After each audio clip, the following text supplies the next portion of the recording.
नमस्कार, मैं हूं रणधीर और फिट्स एजुकेशन पे आप सबका स्वागत है। तो आज हम देखने वाले हैं संविधान। संविधान की मांग सबसे पहले किसने की, कितने दिन उसको बनने में लगे, कितनी सभाएं हुई, ये जितनी बेसिक इन्फॉर्मेशन है संविधान से रिलेटेड जो एग्ज़ाम्स में पूछे जाते हैं। और हमें कॉन्स्टिट्यूशन ही पढ़ना होता है। पॉलिटी की अगर मैं बात करूँ तो उसमें हमें संविधान ही पढ़ना होता है। और ये जो है ये उसी का हम कह सकते हैं कि एक समराइज़ है जो आपका पूरा का पूरा जो कॉन्स्टिट्यूशन है यहाँ से क्लियर हो जाएगा। लेकिन ये एक वीडियो में नहीं है, इसके एक सीरीज चलेगी। जितने भी हम उसमें राष्ट्रपति, उपराष्ट्रपति, सीएम, ठीक है, जितने भी आर्टिकल्स हैं, शेड्यूल्स हैं, वो सब कुछ हम उसमें देखेंगे इस पूरे वीडियो में। और ये जो क्लासेस है वो है एनटीपीसी ग्रुप डी के लिए। तो देखिए, संविधान अगर हम पूछे आपसे, बेसिकली अगर पूछ दिया जाए कि व्हाट इज़ कॉन्स्टिट्यूशन, संविधान क्या है, तो आप बोलेंगे कि संविधान एक कानून की किताब है जिसके अनुसार हमारा देश जो है वो रन करता है, जिसके अनुसार हमारा देश चलता है। A book of law according to which our nation runs, एक सिंपल सा डिफिनेशन है। तो संविधान बेसिकली होता है ये ना कि उसमें बहुत सारे नियम और कानून लिखे रहते हैं जिसके हम देखते हैं, उसको पढ़ते हैं और उसके ही अनुसार जो है हम अपने काम करते हैं। जो भी प्रशासनिक कार्य होती हैं, जो हमारा देश है वो कैसे चलेगा, लोगों को क्या अधिकार मिलेंगे, लोगों को क्या कर्तव्य होंगे, सीएम का काम क्या होगा, प्रेसिडेंट का काम क्या होगा, कितने प्रेसिडेंट होंगे, कितने सीएम होंगे, ये सारा कुछ हमें संविधान में पढ़ना होता है। तो ये सब बातें तो आपको पता होंगी, इस पे ज़्यादा हम नहीं जाएंगे। हम आते हैं अपने मेन टॉपिक पे जहाँ से प्रश्न बनते हैं। तो सबसे पहले संविधान की जो मांग उठी थी वो उठी थी आपका 1934 में, ठीक है। ये पूरा का पूरा जो आपका एम लक्ष्मीकांत जो बुक आती है ना, एक एम लक्ष्मीकांत जो यूपीएससी के लिए होता है बेसिकली, उसका ये एक समराइज़ है। उसका आप इसको कह सकते हो कि एक नोट्स है। अगर किसी के पास एम लक्ष्मीकांत बुक होगा तो उसको आप खोल के देखेंगे, ये सारा कुछ आपको मिल जाएगा उसमें, ठीक है, बेसिक स्ट्रक्चर ऑफ कॉन्स्टिट्यूशन वाले चैप्टर में। तो उसको आप देख लेंगे। तो ये पूरा एम लक्ष्मीकांत का ही नोट्स है, तो इसको पढ़ लीजिएगा। तो फिर लूसेंट वगैरह पढ़ने की आवश्यकता आपको नहीं है। तो सबसे पहले 1934 में डिमांड उठी थी, ठीक है, मांग की गई थी कि भारत का एक अपना संविधान होना चाहिए। किनके द्वारा की गई थी? एम एन रॉय द्वारा 1934 में सबसे पहले मांग की गई थी। एम एन रॉय कौन थे? तो वामपंथी आंदोलन के एक प्रखर नेता थे, यानी कि कम्युनिस्ट मूवमेंट जो उसमें चल रहा था उसके एक नेता थे वो। फिर एक साल बाद, अगले साल 1935 में आईएनसी मतलब इंडियन नेशनल कांग्रेस, जो भी भारतीय राष्ट्रीय कांग्रेस है जिसकी अध्यक्ष सोनिया गांधी जी हैं, उस समय आईएनसी ने आधिकारिक रूप से संविधान सभा की मांग की। अब देखिए, यहाँ पे इन्होंने संविधान की मांग की और आईएनसी ने संविधान सभा की मांग की। ये दोनों में थोड़ा सा डिफरेंस है। संविधान एक पूरा बुक, संविधान सभा वो होती है जो संविधान को लिखती। संविधान सभा में मेंबर होते, ठीक है, मेंबर को हमने वोट करके चुनना था। और वो जैसे अभी हमने एमएलए और एमपीज़ को चुनते हैं ना वोट करके, उस तरीके से एक मेंबर को इलेक्शन के थ्रू चुना जाता। अभी हम देखेंगे यहाँ पे। और वो संविधान सभा का गठन करते और ये जो मेंबर थे वही मेंबर फिर संविधान को लिखते, ठीक है। तो संविधान सभा की मांग आईएनसी ने की थी सबसे पहले, यानी कि इंडियन नेशनल कांग्रेस ने। उसके बाद 1938 में अगर हम आते हैं तो संविधान का निर्माण वयस्क मताधिकार द्वारा और बिना बाहरी हस्तक्षेप के किया जाएगा, ये कहना था जवाहरलाल नेहरू जी का। तो 1935 में इंडियन नेशनल कांग्रेस ने मांग कर दी संविधान सभा की कि भैया आप जो है अंग्रेज़ों से मांग की, क्योंकि उसमें भारत में अंग्रेज़ों का राज था। तो अंग्रेज़ों से बोला कि हमें एक संविधान सभा का निर्माण करने दीजिए जो हमारे संविधान को लिखेगा, ठीक है। तो उसके बाद फिर 1938 में जवाहरलाल नेहरू ने बोला कि संविधान सभा तो हम गठन करेंगे ही, लेकिन उसमें कंडीशन उन्होंने ये लगाया कि जो संविधान सभा होगी वो हमारे भारत के जो लोग हैं उनके द्वारा होगी, भारत के लोग उसमें रहेंगे, किसी भी बाहरी हस्तक्षेप का उसमें हाथ नहीं होगा, ठीक है। बाहरी हस्तक्षेप का उसमें किसी का भी हाथ, अंग्रेज़ों का हाथ नहीं होगा, पूरा का पूरा भारतीय होंगे वो। और वयस्क मताधिकार द्वारा जो संविधान सभा के सदस्य हैं उनको चुना जाएगा, ठीक है। तो ये बेसिक बातें आपको याद रखनी है। अब आते हैं 1940 में। तो 1940 में क्या हुआ कि आखिरकार ये जो मांगे उठ रही थी 1934 से लेके, उसको आखिरकार 1940 में ब्रिटिश सरकार द्वारा संविधान सभा की मांग को स्वीकार कर लिया जाता है। तो संविधान सभा की जो मांग आईएनसी ने 1935 में उठाई थी, उसको जाके 1940 में 1940 में जो ब्रिटिश सरकार थी वो एक्सेप्ट कर लेती है, हमारी जो मांग है उनको वो स्वीकार कर लेती है। वो कहती है कि ठीक है भैया, आप जो है एक संविधान सभा का एक निर्माण कीजिए, एक गठन कीजिए जो आपके संविधान को लिखेगा। ठीक है, ये बात चल रही है 1940 की। ओके, अब हम आते हैं उसके 2 साल बाद, यानी कि 1942 में। 1942 में क्या होता है? 1942 में सबसे पहला आपको प्रश्न बनेगा यहाँ से, 1942 में जो ब्रिटेन के जो पीएम थे, ब्रिटेन के यानी कि जो अंग्रेजी प्राइम मिनिस्टर थे उस वक्त, वो थे विंस्टन चर्चिल। ठीक है, ये एक्स्ट्रा पॉइंट था, आपको याद रखना है। 1942 बहुत ही इंपॉर्टेंट है हमारे लिए, 1942 और 1946 हमारे लिए बहुत ही इंपॉर्टेंट है। 1942 में क्या होता है कि इस संविधान सभा का निर्माण करने के लिए जब अंग्रेजों ने हमारी मांगे मान ली तो उन्होंने ब्रिटेन से एक मिशन भेजा जिसको हमने नाम दिया क्रिप्स मिशन। उन्होंने नाम दिया क्रिप्स मिशन। क्रिप्स इसलिए क्योंकि जो व्यक्ति इस मिशन को लेके आए थे उनका नाम था स्टैफोर्ड क्रिप्स, तो इस मिशन का नाम हो गया क्रिप्स मिशन। इसे हम क्रिप्स मिशन के नाम से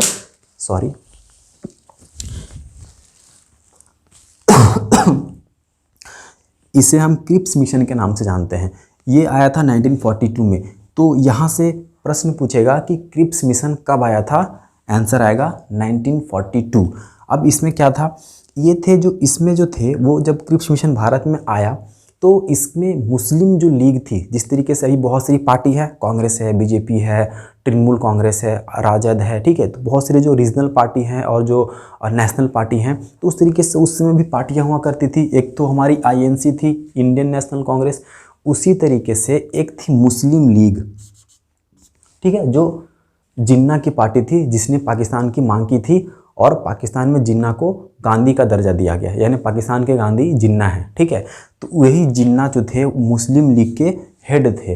तो उनका कहना ये था कि आप जो संविधान सभा का जो लेके आए हो क्रिप्स मिशन, जो आप क्रिप्स ने जो लेके आया था संविधान सभा का निर्माण करने के लिए, उसको मुस्लिम लीग ने स्वीकार नहीं किया। उनका कहना था कि 2 संविधान सभा का गठन किया जाए, एक इंडियन नेशनल कांग्रेस अपना संविधान बनाएगी और मुस्लिम लीग अपना संविधान बनाएगी। तो एक देश में 2 संविधान तो पॉसिबल नहीं थे, तो इसको जो है वो बहुत ही कड़ा विरोध जताया गया भारतीय राष्ट्रीय कांग्रेस द्वारा।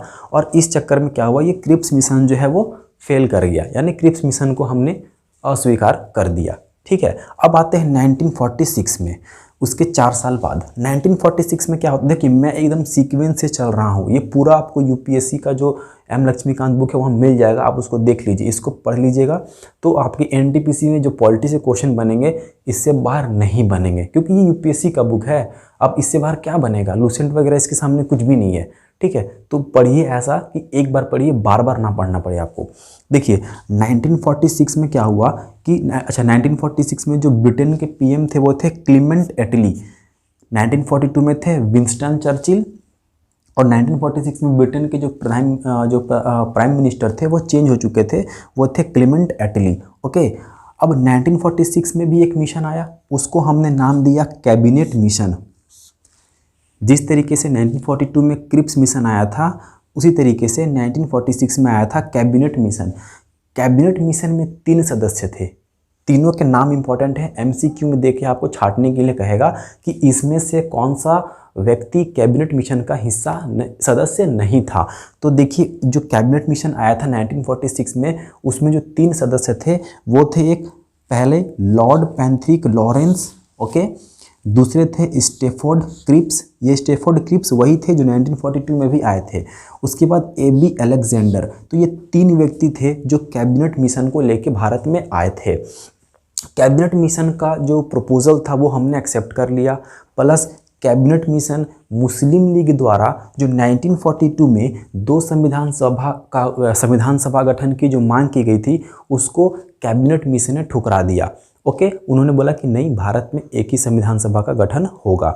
उसके बाद संविधान सभा का निर्माण इसी के अंतर्गत किया गया था। वेरी इंपॉर्टेंट, ये पॉइंट आपके लिए बहुत इंपॉर्टेंट है।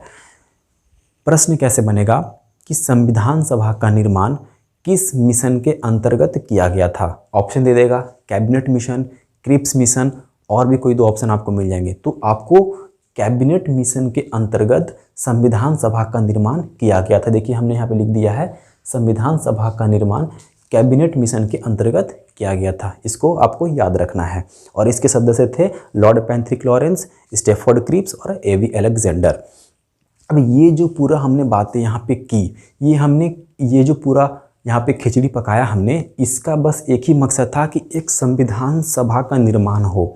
संविधान सभा मतलब कि हम पूरे भारत देश से मेंबर को चुन चुन के भेजेंगे, जिसकी संख्या होगी 389। ठीक है, यानी 389 मेंबर्स को हम इलेक्शन के माध्यम से उसको हम चुनेंगे और वो जाके एक जगह बैठेंगे और वहाँ पे हमारे संविधान को वो लिखेंगे। ठीक है, तो ये इसकी बातें चल रही थी, जिसको अंग्रेजों ने एक्सेप्ट कर लिया था और 1946 में संविधान सभा निर्माण की अनुमति उन्होंने दे दी थी। ठीक है, अब हम आते हैं यहाँ पे चुनाव करने के लिए, क्योंकि संविधान सभा का तो अब हमने यहाँ पे कर लिया कि संविधान सभा का निर्माण होगा, तो अब उसके लिए चुनाव की प्रक्रिया हम देखते हैं कि कितने जगह से कितने मेंबर चुने जाएंगे। आइए अब इसको थोड़ा समझ लेते हैं अच्छे से, इस पूरे चार्ट को। यहाँ से भर भर के क्वेश्चन आपको बनेगा। ओके, तो देखिए 389 सदस्य हमने निर्धारित किए कि संविधान सभा के लिए इतने सदस्य हमने चुन के भेजना है। इसमें से जो है 296 सदस्य ब्रिटिश भारत से चुने जाएंगे और 93 सदस्य देसी रियासत से चुने जाएंगे। अब ब्रिटिश भारत और देसी रियासत क्या थे? देखिए ये जो 296 जो थे, ये ब्रिटिश भारत मतलब कि वैसे भारत से चुने जाएंगे जहाँ पे ब्रिटिशों का शासन था।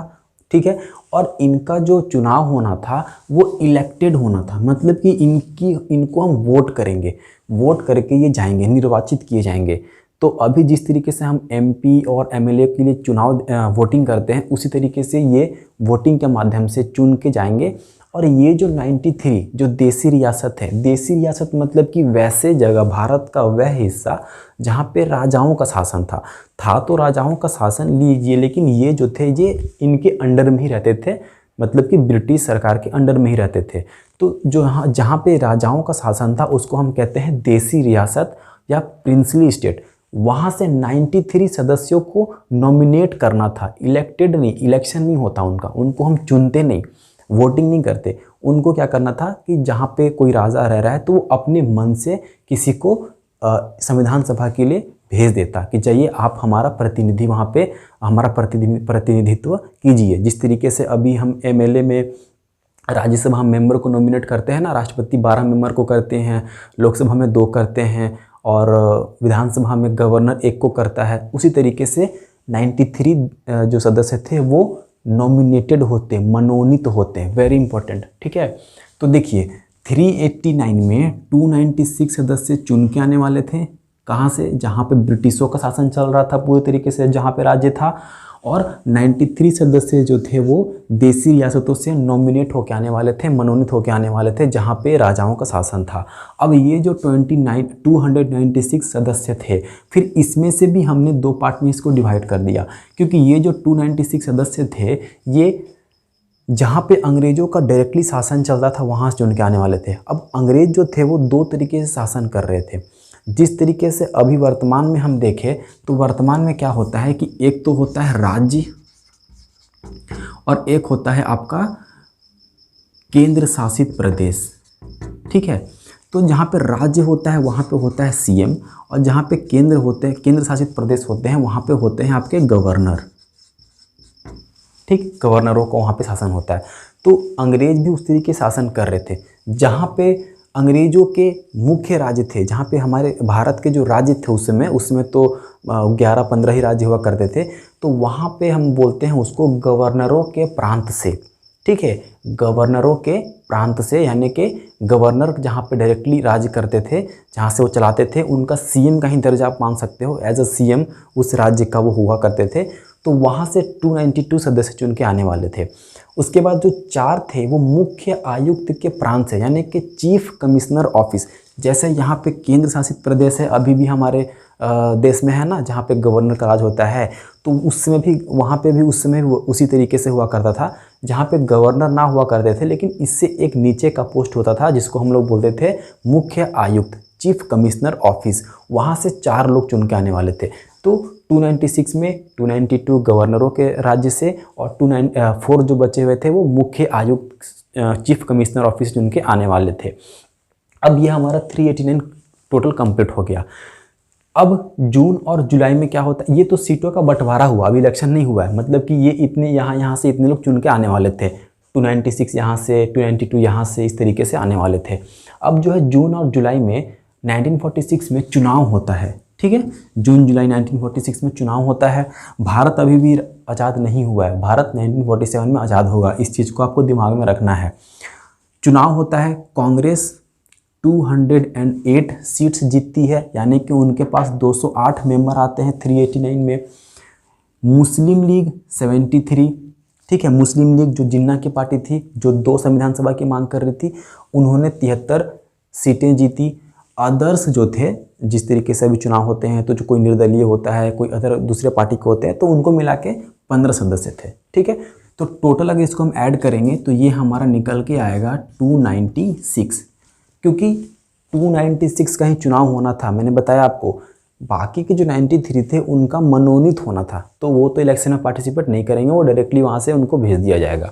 तो 296 लोगों में चुनाव होते हैं, जिसमें इतनी इतनी सीट इन्होंने जीते हैं। तो यहाँ से प्रश्न पूछता है कि कांग्रेस ने कितने सीटें जीती, मुस्लिम लीग ने कितने सीटें जीती और अदर्स ने कितने सीटें जीती थी, ठीक है। तो 208, 73 और 15। अब ये चुनाव हो गया, अब वो बैठक करेंगे, ठीक है। जिस तरीके से जब विधानसभा का चुनाव होता है तो पहली जो बैठक होती है ये विधानसभा में, उस तरीके से तो जो पहली बैठक हुई थी, तो पहली बैठक इंपॉर्टेंट है। यहाँ से प्रश्न बनता है कि संविधान सभा की पहली बैठक कब हुई थी, तो आपको सीक्वेंस में याद रखना है 9, 11, 13, एक एक दिन का गैप करना है आपको, 9, 11, 13, यानी कि 9 दिसंबर 1946 को ये इस संविधान सभा की पहली बैठक होती है, और जिसमें वेरी इंपॉर्टेंट सच्चिदानंद सिन्हा को अस्थायी अध्यक्ष बनाया गया था। बहुत ही ये महत्वपूर्ण प्रश्न है और ये बहुत दफ़ा पूछा गया है आपसे। तो एनटीपीसी जो भी एग्ज़ाम्स होने वाला है उसके लिए ये बहुत ही इंपॉर्टेंट है। एनटीपीसी ग्रुप डी के लिए इसको पढ़ के आप जाइएगा, यहाँ से प्रश्न बहुत बनेगा आपका। पूरा का पूरा पॉलिटी में आपको कंप्लीट कराऊंगा थ्रू एम लक्ष्मीकांत बुक से, ठीक है, नोट्स के माध्यम से। तो 9 दिसंबर 1946 को जो बैठक हुई, पहली बैठक, उसमें जो सच्चिदानंद सिन्हा थे उनको अस्थायी अध्यक्ष यानी कि टेम्पररी प्रेसिडेंट बनाया गया था, ठीक है।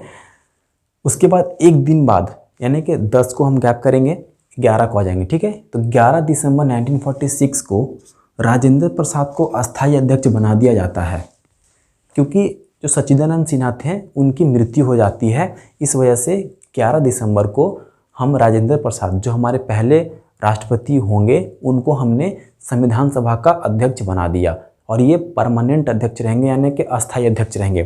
तो यहाँ से प्रश्न एक बनता है कि सच्चिदानंद सिन्हा संविधान सभा के अस्थायी अध्यक्ष थे या अस्थायी अध्यक्ष थे, तो आपको बताना है अस्थायी अध्यक्ष थे, टेम्पररी प्रेसिडेंट थे वो, ठीक है। उसके बाद 11 दिसंबर को जब राजेंद्र प्रसाद जी उनकी मृत्यु के तत्पश्चात जब इनको ये सीट सौंपी जाती है तो इनको फिर अस्थायी हम कर देते हैं।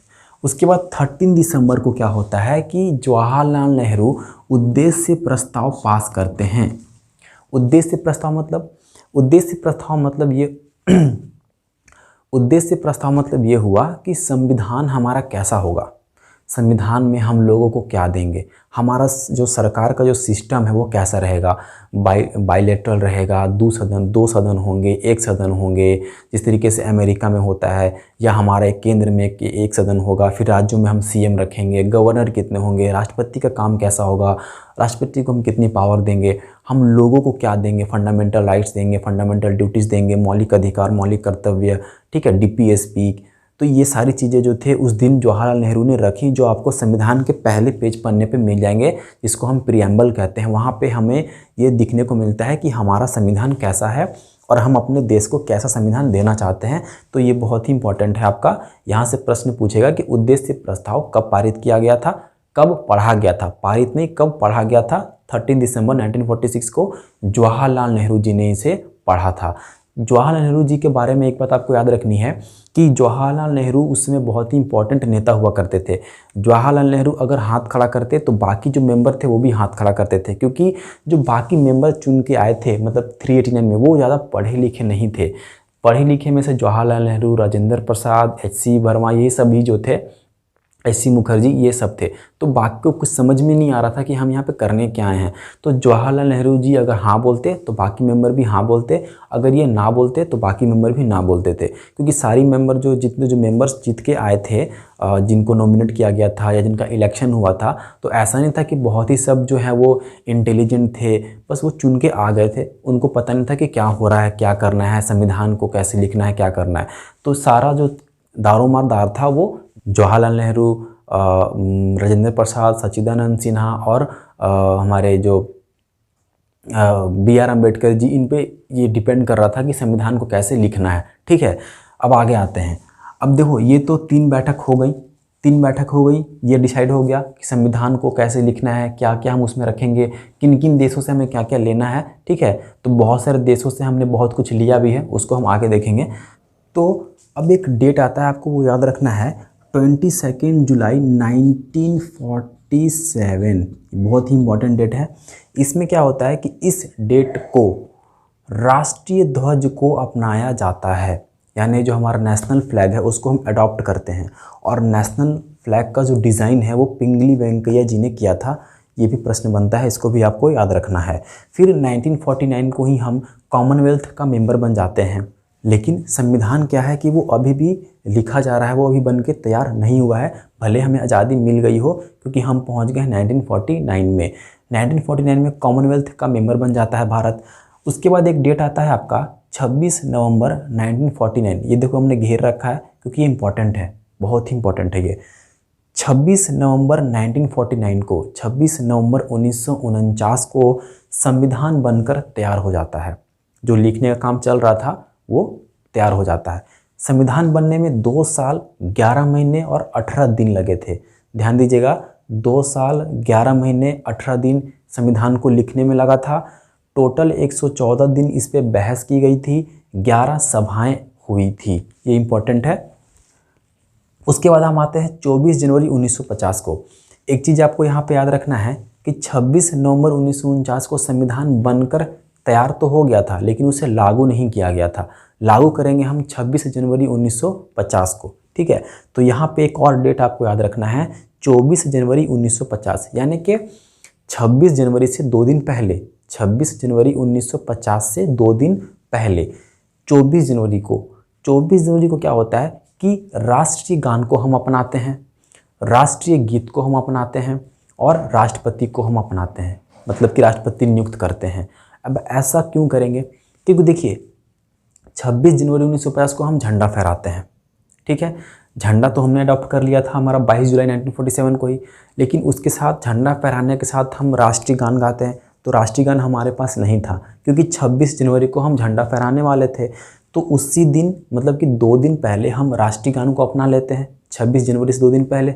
24 जनवरी को याद रखने का तरीका आप इसको ऐसे याद रख सकते हो कि झंडा फहराने के बाद हमें राष्ट्रीय गान चाहिए होता है, राष्ट्रीय गीत चाहिए होता है और प्रेसिडेंट चाहिए होता है, क्योंकि 26 जनवरी को प्रेसिडेंट झंडा फहराते हैं, ना कि प्राइम मिनिस्टर। प्राइम मिनिस्टर 15 अगस्त को फहराते हैं, ठीक है, लाल किले पे। तो ये 3 चीज़ हम 24 जनवरी को अपनाते हैं, राष्ट्रीय गान, राष्ट्रीय गीत और प्रेसिडेंट को हम उस दिन नियुक्त करते हैं। और जो हमारे पहले प्रेसिडेंट थे वो थे डॉक्टर राजेंद्र प्रसाद, वही राजेंद्र प्रसाद जो 11 दिसंबर 1946 को अस्थाई अध्यक्ष नियुक्त किए जाते हैं संविधान सभा का। ठीक है, अब 26 जनवरी 1950 को हम अपने संविधान को लागू कर देते हैं। तो 26 नवंबर 1949 को संविधान बन के तैयार हुआ, लेकिन 26 जनवरी 1950 को हमने लागू किया। क्यों ऐसा किया? 2 महीने का गैप हमने क्यों लिया? क्योंकि 26 जनवरी 1930 को ही आईएनसी ने लाहौर में पूर्ण स्वराज मनाया था। ठीक है, जो इंडियन नेशनल कांग्रेस थी उन्होंने 26 जनवरी को ही 1930 में लाहौर अधिवेशन में, उनका हर एक साल अधिवेशन हुआ करता था कांग्रेस पार्टी की, तो जो 1930 वाला जो अधिवेशन था उसमें उन्होंने पूर्ण स्वराज दिवस मनाया था, यानी कि पूर्ण स्वराज मतलब कि खुद का राज हो उस तरीके का। तो उसी दिन को सम्मानित करने के लिए हमने 2 महीने इंतजार किए और 26 जनवरी 1950 को फाइनली हमने अपने संविधान को लागू किया। तो 2 डेट आपको याद रखना है, एक होता है ये और एक होता है ये। 26 नवंबर 1949 को बन के तैयार हुआ और इस दिन हम अपना कानून दिवस भी मनाते हैं, क्योंकि बुक कॉन्स्टिट्यूशन क्या है, एक कानून की किताब ही है ना, तो इसीलिए 26 नवंबर को हम कानून दिवस मनाते हैं। और 26 जनवरी 1950 को हम गणतंत्र दिवस मनाते हैं। क्यों मनाते हैं? क्योंकि इस दिन हमारा संविधान लागू हुआ था, यानी कि हम गणतंत्र हुए थे। हमारा जो नेता है वो चुन के आएगा, वंशानुगत नहीं होगा। प्राइम मिनिस्टर हो, चाहे प्रेसिडेंट हो, चाहे सीएम हो, ठीक है। अब यहाँ पे जब संविधान हमारा बनके जब तैयार हो गया, हमने उसको लागू किया, तो हमारे संविधान में उस वक्त जब संविधान बना था 395 अनुच्छेद हुआ करते थे, जिसको हम आर्टिकल्स बोलते हैं। 8 अनुसूचियाँ हुआ करती थी, जिसको हम शेड्यूल्स बोलते हैं। और 22 भाग हुआ करते थे, जिसको हम पार्ट्स बोलते हैं। इसको भी हम आगे देखेंगे। लेकिन अभी मैं अगर वर्तमान की बात करूं तो ये जो 8 अनुसूची है ये बढ़ के हो गए हैं 12। ये जो 22 भाग है ये बढ़ के हो गई हैं 25, ठीक है। तो वर्तमान में कितनी है और पहले कितनी थी, दोनों याद रखनी है। और ये तो मैंने बता ही दिया कि 26 जनवरी 1930 को लाहौर अधिवेशन में हमने पूर्ण स्वराज मनाया था, इसीलिए 2 महीने का वेट किया संविधान को लागू करने के लिए। तो इस एरिया से, खासकर इस पूरे वाले ये वाला जो पार्ट है, इसमें से बहुत सारे प्रश्न आपको बनेंगे। तो अगर आपको समझ में आया हो तो इसको आप एक तरीके से नोट्स के तौर पे ले सकते हैं, कॉपी में लिख लीजिए। यकीन मानिए आपके पास अगर बुक होगा तो आप मिला लेना, यहाँ से पूरा समराइज़ किया हुआ है हमने, वहाँ पे आपको बहुत सारा खिचपिच मिल जाएगा। तो उसको हमने पॉइंट्स वाइज नोट्स के थ्रू हमने आपको बताने की प्रयत्न किया है। यहाँ से आपको एकदम समराइज तरीके से मिल जाएगा, नोट्स बनाने की ज़रूरत नहीं है, इसको आप एज इट इज़ लिख सकते हैं। तो अच्छा लगा हो तो चैनल को प्लीज़ लाइक और सब्सक्राइब कीजिएगा। ये सीरीज कंटिन्यू रखेंगे हम और पॉलिटी आपका पूरा कंप्लीट करवाएंगे, ताकि आपका एनटीपीसी ग्रुप डी में जितने भी क्वेश्चंस यहाँ से पूछे जाएं वो ना छूटे।